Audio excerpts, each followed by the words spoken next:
वैसे जरूरी नहीं है, लेकिन वीडियो को लाइक या फिर डिसलाइक कर दिया करें। मूवी के स्टार्ट में हमें कुछ पुलिस ऑफिसर्स दिखाए जाते हैं जो कि एक रूम के बाहर खड़े हुए थे। वो पुलिस ऑफिसर्स आपस में इशारों में बातें कर रहे थे और तभी वो पुलिस वाले उस रूम का दरवाजा तोड़ देते हैं जहाँ पर एक लड़की होती है जो कि कंप्यूटर पर काम कर रही थी। तब पुलिस उससे कहती है कि अपने हाथ ऊपर करो और वो लड़की ऐसा ही करती है और अपने हाथ ऊपर कर लेती है। उसी बिल्डिंग के नीचे कुछ पुलिस ऑफिसर्स खड़े होते हैं और तभी उन पुलिस ऑफिसर्स के पास दो एजेंट्स आते हैं। वो एजेंट्स उन पुलिस ऑफिसर्स को कहते हैं कि हमने तुम्हें मना किया था कि उस रूम में मत जाना, वहाँ खतरा है, तो फिर तुमने हमारी बात क्यों नहीं मानी, क्यों गए वहाँ पर? तो वो पुलिस वाला कहता है कि एक लड़की के लिए इतनी सारी सिक्योरिटी देखना, बस अभी मेरे आदमी उसे लाते ही होंगे। तो वो एजेंट्स बताते हैं कि तुम्हारे आदमियों को उस लड़की ने मार दिया है और होता भी बिल्कुल ऐसा ही है। वो लड़की उस रूम में उन सारे पुलिस ऑफिसर्स को मार देती है। इसके बाद वो लड़की अपने बॉस को कॉल करती है। उसका बॉस उसे कहता है कि तुम यहाँ से निकलो, थोड़ी दूर चौराहे पर एक फोन बूथ है, तुम वहाँ जाओ। इसके बाद वो लड़की वहाँ से भागने लगती है और नीचे जो दो एजेंट्स आए होते हैं वो भी उस लड़की को देख लेते हैं और उसके पीछे आने लगते हैं। वो लड़की काफी एक्टिव होती है, काफी फास्ट भी, लेकिन वो एजेंट्स भी कम नहीं होते, वो भी उतने ही फास्ट, उतने ही एक्टिव होते हैं। इसके बाद वो लड़की भागते भागते उसी चौराहे वाले फोन बूथ के पास आ जाती है। तभी हम वहाँ पर एक ट्रक को आते हुए भी देखते हैं और ये ट्रक टेलीफोन बूथ के पास ही आ रहा होता है। वो लड़की भागते हुए टेलीफोन बूथ के अंदर जाती है, रिसीवर उठाती है, लेकिन तभी वो ट्रक उस टेलीफोन बूथ को उड़ा देता है। इसके बाद उस ट्रक से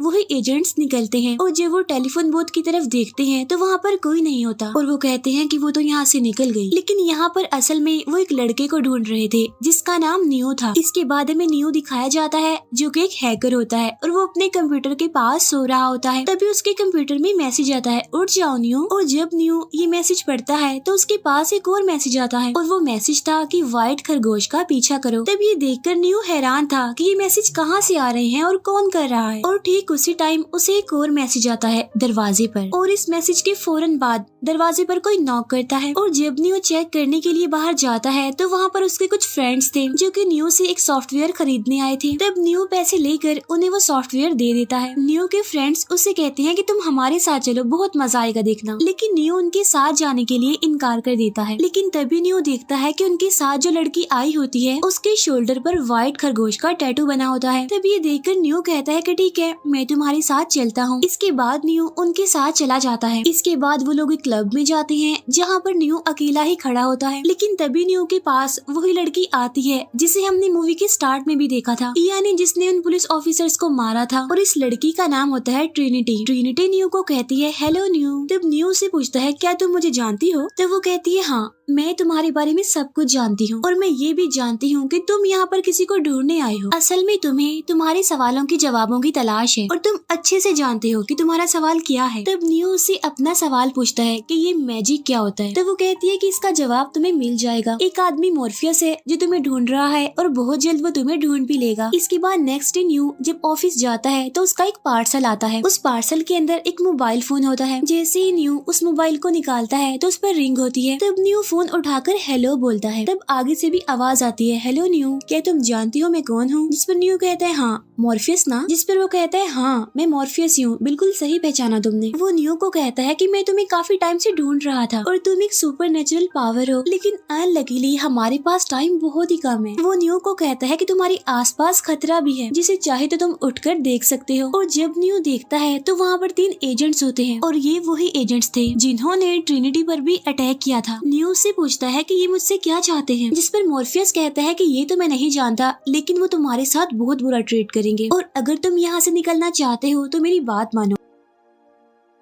इसके बाद मॉर्फियस न्यू को बहुत गाइड करता है वहाँ से एस्केप करने के लिए, लेकिन न्यू वहाँ से भाग नहीं पाता और वो एजेंट्स उसे पकड़ लेते हैं। इसके बाद वो न्यू को अपने सेल में ले जाते हैं जहाँ पर वो उसे बताते हैं कि मॉर्फियस नाम की एक आदमी ने तुमसे कांटेक्ट किया होगा और वो इस दुनिया का सबसे बड़ा टेररिस्ट है और हम चाहते हैं कि तुम उससे मिलो और उसे हमारे पास लेकर आओ और इसके बदले में हम तुम्हारी सारी बुरी आदतें, तुम्हारी गुनाह माफ कर देंगे, क्योंकि ये लोग जानते हैं कि न्यू एक हैकर है और वो न्यू को बताते हैं कि हैकिंग करना एक गुनाह है, लेकिन अगर तुम हमारी हेल्प करोगे तो हम तुम्हारे सारे गुनाह माफ कर देंगे और तुम्हें यहाँ से आजाद भी कर देंगे। तब न्यू कहता है कि मैं अपने लॉयर को कॉल करना चाहता हूँ। तब वो एजेंट न्यू को कहता है कि तुम अपने लॉयर से क्या बात करोगे जब तुम्हारे मुंह में जुबान ही न रही। इसके बाद न्यू का मुंह चिपकने लग जाता है और देखते ही देखते उसका मुंह गायब हो जाता है। इसके बाद वो एजेंट्स उसे टेबल पर लिटाते हैं। वो एक ट्रांसमीटर निकालते हैं जो कि कीड़ा बन जाता है। इसके बाद वो कीड़ा न्यू के पेट में चला जाता है। तब एक झटके से न्यू की आंख खुल जाती है और तभी न्यू के पास मॉर्फियस की कॉल आती है और वो न्यू को कहता है कि वो लोग तुम तक मुझसे पहले पहुंच गए, लेकिन अगर उन लोगों को ये पता चल जाता कि तुम मसीहा हो तो वो तुम्हें मार देते और अगर तुमने मुझसे मिलना है तो एक ब्रिज के नीचे आ जाओ। इसके बाद जब न्यू वहाँ पर जाता है तो वहाँ पर एक गाड़ी आती है जिसमें 2 लड़कियाँ बैठी होती हैं और उस गाड़ी में क्लब वाली लड़की ट्रिनिटी होती है। इसके बाद न्यू जब गाड़ी में बैठ जाता है तो वो लड़की उसे कहती है कि अपनी शर्ट उतारो। अब पहले तो न्यू इस बात के लिए मना कर देता है, लेकिन बाद में वो लड़की उसे समझाती है, इसीलिए न्यू अपनी शर्ट उतार देता है। अब वो लड़की एक गन जैसी मशीन को वहाँ पर लाकर न्यू के पेट से उसी कीड़े को निकालती है जो न्यू ने अपने ड्रीम में देखा था कि उसके पेट में वो एजेंट्स डाल रहे हैं, लेकिन असल में वो ड्रीम नहीं था बल्कि वो सच था और न्यू को ऐसा लग रहा था कि वो ड्रीम है। अब इस कीड़े जैसे ट्रांसमीटर जिसकी वजह से वो एजेंट्स न्यू पर नजर रख रहे थे, उसकी हर एक्टिविटी को देख रहे थे, ये लोग उसे फेंक देते हैं। इसके बाद वो न्यू को मॉर्फियस के पास लेकर जाते हैं। तो मॉर्फियस उसे कहता है कि मैं जानता हूँ कि तुम यहाँ पर क्यों आए हो, तुम बहुत कुछ जानते भी हो लेकिन समझा नहीं सकते। तुम ये तो जानते हो कि इस दुनिया में कोई गड़बड़ है, लेकिन ये नहीं जानते कि वो गड़बड़ क्या है और यही एक सवाल है जो तुम्हें खींचकर आज यहाँ तक ले आया और तुम अच्छे से जानते हो कि मैं किस बारे में बात कर रहा हूँ। तब न्यू पूछता है कि मैजिक। तब मॉर्फियस उसे कहता है कि तुम जानना चाहते हो कि मैजिक क्या है, जिस पर न्यू कहता है कि हाँ अब बताओ। तब मॉर्फियस उसे कहता है कि ये पूरी दुनिया ही मैजिक है, लेकिन तुमसे इस दुनिया की सच्चाई छुपाई जा रही है। तब न्यू कहता है कि कौन सी सच्चाई। तब मॉर्फियस कहता है कि अनलकीली मैजिक को कभी समझा ही नहीं जा सकता, बल्कि इसे तुम्हें खुद समझना होता है। इसके बाद मॉर्फियस उसे 2 गोलियां दिखाता है, एक ब्लू कलर की और एक रेड कलर की। वो न्यू को कहता है कि अगर तुमने नीली गोली खाई तो तुम अपनी दुनिया में अपनी जिंदगी में वापस चले जाओगे और तुम्हें मैजिक का मतलब कभी भी नहीं पता चल पाएगा, लेकिन अगर तुमने रेड गोली खाई तो तुम सच्चाई के बहुत करीब पहुंच जाओगे। और तब यहाँ पर न्यू रेड वाली गोली खाता है। इसके बाद मॉर्फियस उसे दूसरे रूम में लेकर जाता है जहाँ पर बहुत सारी मशीन्स होती हैं। असल में ये उनका ऑपरेटिंग रूम होता है। इसके बाद वो न्यू की बॉडी में बहुत सारे सेंसर्स लगा देते हैं। यहाँ पर मॉर्फियस उसे बताता है कि जो रेड गोली तुमने खाई है वो असल में कंप्यूटर का एक प्रोग्राम है जो तुम्हारी हेल्प करेगा तुम्हें तुम्हारी रियल बॉडी के अंदर वापस लाने में। तब न्यू पूछता है कि इसका क्या मतलब है। तब मॉर्फियस कहता है कि इसका मतलब तुम कुछ ही देर तक समझ जाओगे। अब न्यू के पास में ही एक शीशा होता है जो कि मेल्ट हो रहा होता है और जब न्यू उस शीशे को हाथ लगाता है तो वो पूरी तरह मेल्ट होकर न्यू की बॉडी पर चढ़ जाता है और ऐसा होते ही न्यू बेहोश हो जाता है। इसके बाद हम देखते हैं कि सेम न्यू जैसा ही इंसान कहीं और जागता है जिसे काफी बड़े प्लास्टिक के बैग में बंद किया होता है और उस प्लास्टिक बैग में बहुत सारा लिक्विड होता है और इस इंसान की पूरी बॉडी में वायर्स लगे हुए हैं और जब वो अपने आसपास देखता है तो उस जैसे और भी बहुत सारे लोग वहाँ पर मौजूद होते हैं, यानी वो भी प्लास्टिक के बैग्स में बंद होते हैं और लिक्विड में डूबे होते हैं। इसके बाद एक फ्लाइंग मशीन वहाँ पर आकर उसकी सारी वायर्स निकाल देती है।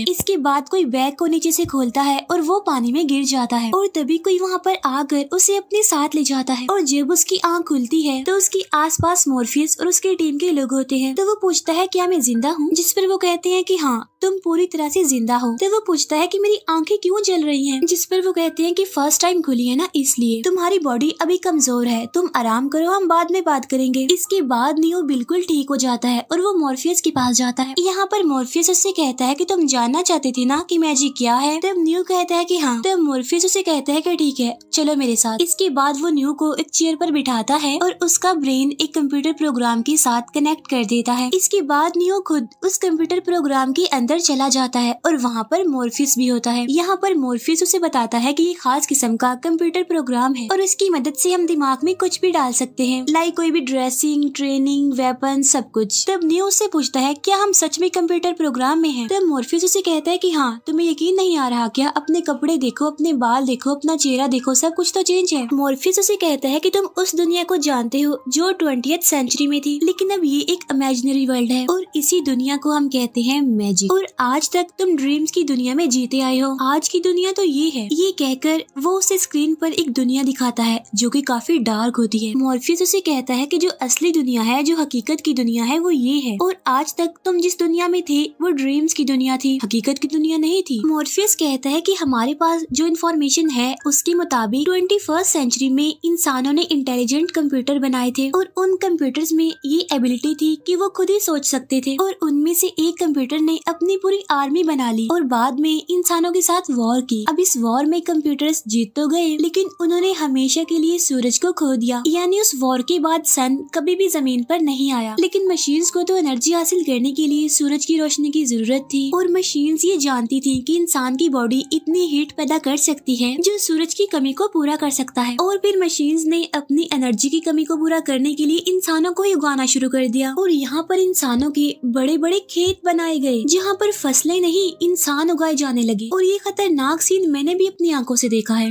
अब ये सीन न्यू भी देख चुका था, यानी उस टाइम जब न्यू की आंख खुली थी उस बैग में, लेकिन उसे कुछ भी समझ नहीं आया था। यहाँ पर मॉर्फियस की कहने का मतलब ये था कि इस दुनिया में जितनी भी मशीन्स हैं वो सारी बहुत ही पावरफुल हैं और इंटेलिजेंट भी, जो इंसानों का यूज करती हैं खुद को जिंदा रखने के लिए, एनर्जी हासिल करने के लिए। इसीलिए वो इंसानों को उगाती हैं जहाँ पर वो इंसानों को पैदा करती हैं। जहाँ पर इंसान जिंदा तो होता है लेकिन कोई भी होश में नहीं होता, बल्कि वो सारे के सारे एक स्लीपिंग चैम्बर में होते हैं। और इन इंसानों का खाना ये होता है कि जो इंसान मर जाते हैं उन्हें मेल्ट करके पाइप्स के थ्रू उन इंसानों को खिलाते हैं जो स्लीपिंग चैम्बर में होते हैं। यहाँ पर न्यूज से पूछता है कि ये मैजिक क्या है, तो मॉर्फियस कहता है कि मैजिक भी एक कंप्यूटर प्रोग्राम है और ये प्रोग्राम मशीन्स ने इंसानों के लिए ही बनाया है ताकि वो इंसानों को अपने कंट्रोल में कर सके, क्योंकि वो ड्रीम्स की दुनिया है न कि हकीकत की। ये सुनकर न्यू कहता है कि मुझे यकीन नहीं होता, जिस पर मॉर्फियस कहता है कि हाँ मैं जानता हूँ, लेकिन सच्चाई तो यही है और इस सच्चाई को तुम्हें एक्सेप्ट करना पड़ेगा। ये सारी बातें सुनकर न्यू का दिमाग घूम जाता है। वो कहता है कि जल्दी से मुझे इस कंप्यूटर प्रोग्राम से बाहर निकालो। तब बाहर आने के बाद न्यू कहता है कि मुझे तुम्हारी बातों पर यकीन नहीं है, और ये कहते ही न्यू बेहोश हो जाता है। लेकिन जब उसको होश आती है तो उसके सामने मॉर्फियस होता है। तब न्यू से कहता है कि मॉर्फियस अगर तुम मुझे ये सारी बातें ना बताते तो अच्छा होता। तब मॉर्फियस उसे कहता है कि वाकई क्या तुम मैजिक से बाहर नहीं निकलना चाहते। तब इस बात का न्यू कोई जवाब नहीं देता। यहाँ पर मॉर्फियस उसे कहता है कि आज तक जिस ड्रीम की दुनिया में तुम जीते आए हो वो 20th सेंचुरी की दुनिया है, लेकिन हकीकत में हम 22nd सेंचुरी में हैं। इसके बाद वो न्यू को ये भी बताता है कि जब मैजिक पैदा हुआ था तब उसी के साथ एक ऐसा इंसान भी पैदा हुआ था जिसके अंदर बहुत सारी ग्रेट और सुपरनेचुरल पावर्स थी।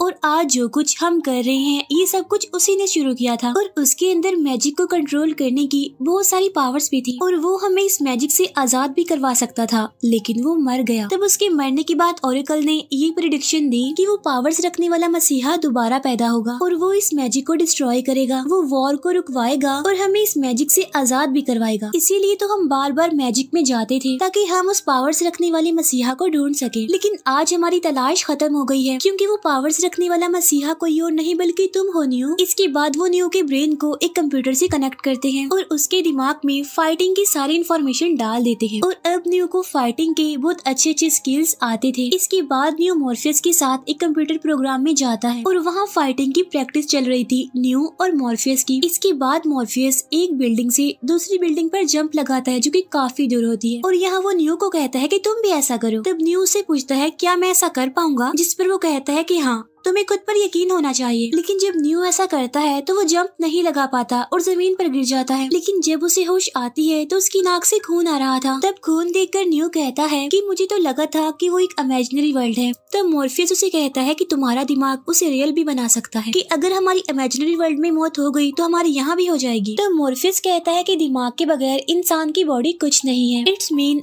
जब ये किसी इमेजिनरी वर्ल्ड में जाते हैं तो उनकी बॉडी तो यहीं पर रहती है, बल्कि सिर्फ दिमाग उस दुनिया में जाता है। मॉर्फियस ये भी बताता है कि इमेजिनरी वर्ल्ड में जो एजेंट्स हैं वो बहुत पावरफुल हैं, लेकिन अब क्योंकि वो इमेजिनरी वर्ल्ड है इसीलिए उनकी पावर्स भी लिमिटेड है। लेकिन ये भी सच है कि आज तक जिस इंसान ने उन मशीन्स के अगेंस्ट बगावत की है तो वो इंसान बच नहीं पाया, लेकिन मैं जानता हूँ कि तुम जीतोगे। तब न्यू पूछता है क्या मैं उन गोलियों से बच पाऊंगा, जिस पर मॉर्फियस कहता है कि अगर तुम बिल्कुल रेडी हो जाओगे तो वो गोलियां तुम्हें टच भी नहीं करेंगी। तभी हम देखते हैं कि ट्रिनिटी को न्यू से प्यार है और इस बात से उनकी टीम का एक मेंबर साइफर जेलस होता है क्योंकि क्योंकि वो ट्रिनिटी को प्यार करता है। इसीलिए वो एजेंट से जाकर मिलता है और वो उनसे कहता है कि मैं वापस इसी इमेजिनरी वर्ल्ड में आना चाहता हूँ। आप मेरी बॉडी को उसी एनर्जी सेंटर में भेज दो और मेरी उन सारी मेमोरीज को मिटा देना जो मैंने इंसान बनकर जी थी, और इस दुनिया में मैं किसी सेलिब्रिटी की तरह अमीर बनना चाहता हूँ। तो वो एजेंट कहता है कि जो तुम मांगोगे वो तुम्हें मिलेगा, तुम बस हमें जाइन शहर के कंप्यूटर का कोड दे दो। अब जाइन शहर के कंप्यूटर की कोड मिलने का मतलब ये है कि इसे लोगों का एड्रेस मिल जाएगा, और एक बार एजेंट्स को ये कोड मिल गया तो वो उनकी सारी चीजों को डिस्ट्रॉय कर देंगे, लाइक उनकी सारी मशीन्स, फ्लैंग सोर्सेज और उनके सारे प्लेटफॉर्म्स को। यहाँ पर साइफर कहता है कि जाइन के शहर के कंप्यूटर का कोड तो मेरे पास है नहीं, लेकिन मैं उस आदमी को आपके हवाले कर दूंगा जिसके पास ये कोड है, यानी कि मॉर्फियस। इसके बाद हम देखते हैं कि मॉर्फियस नियो को एक ओरेकल के पास लेकर जाता है। तब ओरेकल उससे पूछती है कि क्या तुम्हें लगता है तुम मसीहा हो? तब नियो कहता है कि मुझे नहीं पता, मैं कुछ कह नहीं सकता इस बारे में। इसके बाद वो ओरेकल नियो का हाथ देखती है, उसका फेस देखती है और कहती है कि तुम्हारे अंदर बहुत टैलेंट है, लेकिन शायद तुम्हें किसी चीज का इंतजार है। वो ओरेकल उसे ये भी बताती है कि तुम्हारी लाइफ में एक टाइम ऐसा भी आएगा जब एक तरफ तो मॉर्फियस की जिंदगी होगी और दूसरी तरफ तुम्हारी होगी, और तुम्हें दोनों में से किसी एक की जिंदगी को चूज करना पड़ेगा। इसके बाद न्यू और उसकी टीम वापस अपनी जगह पर जाने लगते हैं। यहाँ पर वो लोग एक बिल्डिंग से होकर गुजर रहे होते हैं, लेकिन तभी न्यू को एक काली बिल्ली दिखाई देती है, और जब न्यू आगे जाता है तो वो देखता है कि सेम वैसी ही बिल्ली उसी तरीके से आई है। तब ये बात न्यू अपनी टीम को बताता है कि अभी मैंने एक बिल्ली को आते हुए देखा, और जब वो बिल्ली चली गई तो सेम उसी तरीके से एक दूसरी बिल्ली भी आई। तो वो लोग समझ जाते हैं कि यहाँ पर जरूर कोई गड़बड़ है, और यहाँ पर गड़बड़ की थी साइफर ने। असल में जब वो लोग ओरेकल के पास गए थे तो साइफर ने जानबूझकर अपना मोबाइल डस्टबिन में फेंक दिया था ताकि एजेंट्स को उनका पता चल जाए, क्योंकि आखिर वो भी तो मॉर्फियस की टीम में ही था, और जब उन्हें उनका पता चल जाता तो वो इस पूरी बिल्डिंग को ही मैजिक बना देते। यानी ये सब कुछ साइफर उन्हें फंसाने के लिए कर रहा था,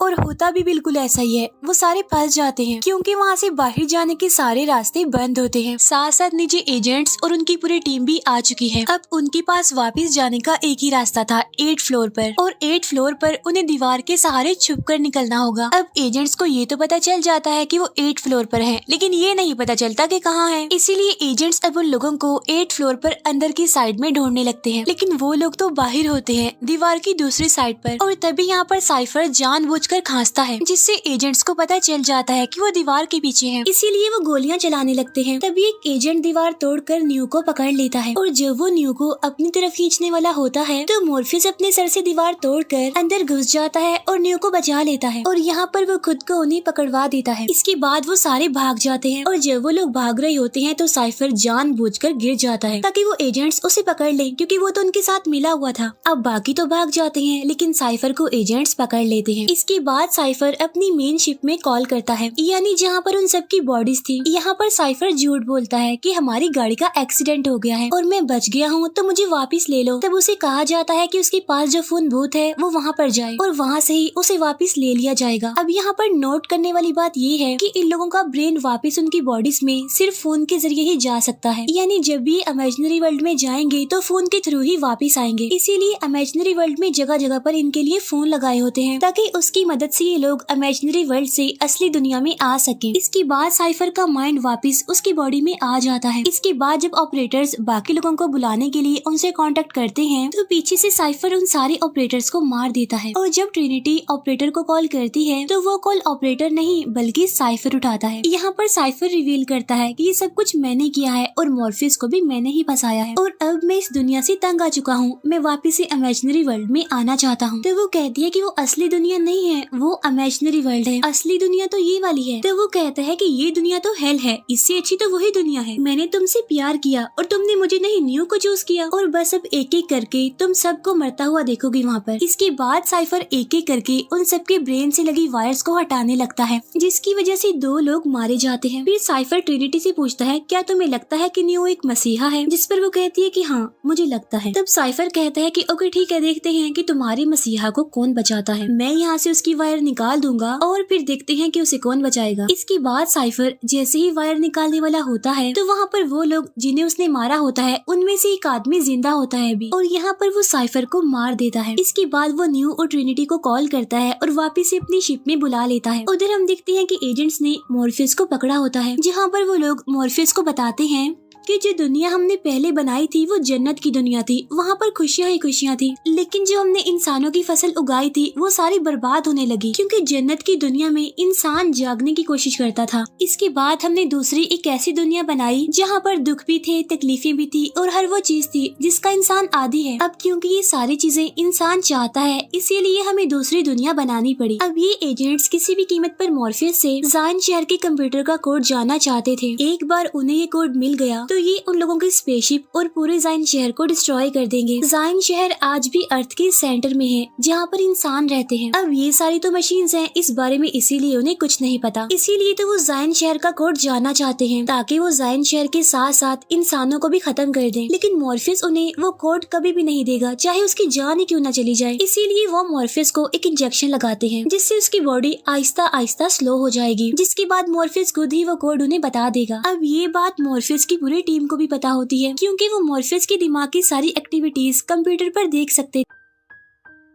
इसीलिए वो डिसाइड करते हैं कि वो मॉर्फियस की ब्रेन में लगी हुई वायर को निकाल देंगे ताकि मॉर्फियस मर जाए और उन्हें वो कोड ना मिले। तब न्यू कहता है कि ऐसा मत करो, मैं उसे बचाने जाऊंगा। और यहाँ पर न्यू के साथ ट्रिनिटी भी जाती है। अब यहाँ पर न्यू ऐसा इसलिए भी करता है क्योंकि उसे ओरेकल ने कहा था कि तुम्हारी लाइफ में एक टाइम ऐसा भी आएगा जब तुम्हें अपनी और मॉर्फियस की लाइफ में से किसी एक को चुनना होगा। और न्यू के मुताबिक मॉर्फियस की जिंदगी बहुत इंपॉर्टेंट है क्योंकि वो बहुत ही खास इंसान है। इसीलिए न्यू डिसाइड करता है कि चाहे मेरी जान चली जाए लेकिन मैं किसी भी सूरत मॉर्फियस को बचा कर रहूंगा। इसके बाद न्यू और ट्रिनिटी एजेंट्स पर हमला कर देते हैं। अब आज से पहले ऐसा कभी भी नहीं हुआ कि किसी इंसान ने एजेंट्स यानी मशीन्स पर अटैक किया हो, क्योंकि वो बहुत ही पावरफुल होने के साथ साथ खतरनाक भी है। इसके बाद वो मॉर्फियस को बचाकर वहाँ से ले जाते हैं। इसके बाद जब न्यू मॉर्फियस को बचा लेता है तो कहता है कि ओरेकल ने मुझे कहा था कि कोई एक ही बचेगा। तब मॉर्फियस कहता है कि ओरेकल ने वही कहा था जो तुम सुनना चाहते थे। असल में ओरेकल ने उसे ये नहीं कहा था कि तुम वही मसीहा हो जिसका सब इंतजार कर रहे हैं, लेकिन उसने न्यू को ये कहा था कि मॉर्फियस तुम पर बहुत यकीन करता है और उसे लगता है कि तुम ही वो मसीहा हो और वो तो तुम्हारे लिए अपनी जान तक दे सकता है। इसके बाद मॉर्फियस अपने ऑपरेटर को कहता है कि हमें इस इमेजिनरी वर्ल्ड से वापस ले लो। तो वो ऑपरेटर कहता है कि रेलवे स्टेशन के पास जो टेलीफोन बूथ है वहाँ पहुँच जाओ और मैं तुम्हें वहाँ से वापस ले लेता हूँ। इसके बाद वो लोग वहाँ पर पहुँच जाते हैं जहाँ पर सबसे पहले मॉर्फियस जाता है। इसके बाद जब ट्रिनिटी जा रही होती है तो वहाँ पर एजेंट आ जाता है और तब एजेंट गोली चला देता है और वो गोली रिसीवर को लगती है, लेकिन तब तक ट्रिनिटी जा चुकी होती है। अब वहाँ पर न्यू अकेला रह गया था और रिसीवर भी टूट चुका है। न्यू के पास जाने का कोई रास्ता नहीं है। अब यहाँ पर न्यू और उस एजेंट की काफी लड़ाई होती है और वो दोनों ही एक दूसरे पर भारी पड़ रहे थे। इसके बाद वो एजेंट न्यू को ट्रेन के नीचे क्रैश करवाना चाहता था, लेकिन न्यू वहाँ से भाग जाता है, लेकिन वो एजेंट को ही वहाँ पर पुश कर देता है, जिसकी वजह से एजेंट उस ट्रेन के नीचे आ जाता है। लेकिन अब क्योंकि वो एक मशीन था इसीलिए उसे कुछ नहीं होता। ट्रेन का दरवाजा खुलता है और उसमें से वही एजेंट बाहर आता है और न्यू वहाँ से भाग जाता है। इसके बाद हम देखते हैं कि जहाँ पर मॉर्फियस था, जहाँ पर ट्रिनिटी थी और जहाँ पर न्यू की बॉडी थी, उस स्पेसशिप के बारे में मशीन्स को पता चल जाता है और अब वो मशीन उन पर अटैक करने के लिए उनकी तरफ बढ़ रही है। लेकिन उनके पास एक AMP बटन होता है जिसकी मदद से ये उन मशीन्स को डिस्ट्रॉय कर सकते हैं। ट्रिनिटी कहती है कि हम न्यू के आने तक इस AMP का यूज नहीं कर सकते। तो मॉर्फियस कहता है कि तुम फिक्र मत करो, वो आ जाएगा, क्योंकि मॉर्फियस को पूरा यकीन था कि वही मसीहा है। वहाँ पर न्यू उसी फोन की तरफ भाग रहा होता है जिसके जरिए वो वापस जा सकता है, लेकिन जैसे ही वो फोन के पास पहुँचता है वहाँ पर एजेंट आ जाता है और यहाँ पर वो न्यू को बहुत सारी गोलियां मार देता है जिससे न्यू मर जाता है। अब ये देखकर मॉर्फियस और ट्रिनिटी काफी दुखी हो जाते हैं। तब ट्रिनिटी रोते हुए कहती है कि मुझे ओरेकल ने कहा था कि जिस इंसान से मुझे प्यार होगा वही मसीहा होगा और अब मुझे कोई डर नहीं है क्योंकि मुझे तुमसे प्यार है, तो तुम ही मसीहा हो और तुम मर नहीं सकते। इसके बाद हम इमेजिनरी वर्ल्ड में देखते हैं कि न्यू दोबारा जिंदा हो गया है। तीनों एजेंट्स ये देखकर काफी हैरान होते हैं और उसकी तरफ गोलियां चलाते हैं, लेकिन न्यू गोलियों की तरफ अपना हाथ करता है और गोलियां वहीं पर रुक जाती हैं। इसके बाद वो एक गोली को पकड़कर नीचे फेंकता है और बाकी सारी गोलियां भी नीचे गिर जाती हैं। इसके बाद मेन एजेंट न्यू से फाइट करता है, जहाँ पर न्यू उसे काफी मारता है क्योंकि अब न्यू बहुत ज्यादा पावरफुल हो गया है, क्योंकि ये सच में वही मसीहा है जिसका सबको इंतजार था। अब न्यू को वो एजेंट किसी कंप्यूटर कोड की तरह नजर आने लगते हैं क्योंकि यही उनका असली रूप था। इसके बाद न्यू एक एजेंट की बॉडी में चला जाता है और उसे ब्लास्ट कर देता है और बाहर आ जाता है। उधर शिप में ट्रिनिटी और मॉर्फियस को भी ये बात पता चल चुकी थी कि न्यू दोबारा जिंदा हो गया है और वो एजेंट से लड़ रहा है, लेकिन तभी उन मशीन्स ने भी उनकी शिप पर अटैक कर दिया है और उधर न्यू ने एक एजेंट को मार दिया है और 2 एजेंट्स भाग गए हैं। तभी वहाँ पर फोन में रिंग होने लगती है, जिसके थ्रू न्यू ने वापस अपनी दुनिया में जाना है और इस इमेजिनरी वर्ल्ड को छोड़ना है। और जब वो मशीन्स अंदर घुसकर इन सबको मारने ही वाली होती हैं, तो तभी मॉर्फियस AMP बटन को प्रेस कर देता है और तब वहाँ न्यू भी फोन उठा लेता है और अपनी दुनिया में वापस आ जाता है।